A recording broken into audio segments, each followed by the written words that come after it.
السلام عليكم ورحمة الله وبركاته.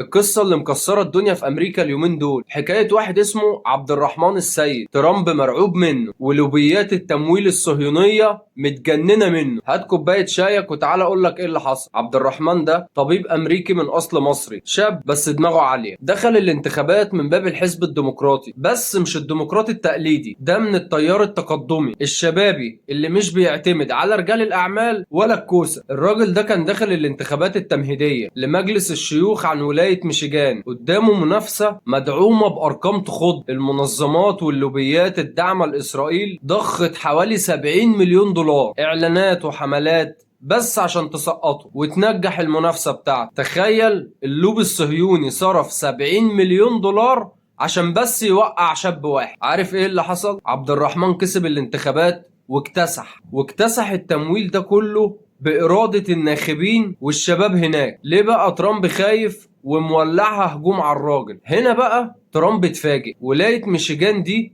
ولاية حاسمة جدا وفيها عرب ومسلمين وشباب كتير جدا. عبد الرحمن ده خطيب جبار وشخصية قوية جدا، بيهاجم جشع الشركات والمال السياسي. المعلم ترامب طبعا طلع على طول يهاجمه وبيقول عليه شيوعي وعنيفي، لأنه عارف إن وجوده في الانتخابات العامة هيقلب الموازين كلها وهيهدد كراسي الجمهوريين. عبد الرحمن كسب الجولة الأولى والتصفيات وخلاص، يعني هو داخل على الانتخابات العامة. القصة دي بتقولك إن الفلوس والتمويل الضخم مش دايما هما اللي بيكسبوا لو الشعب قرر إنه يغير.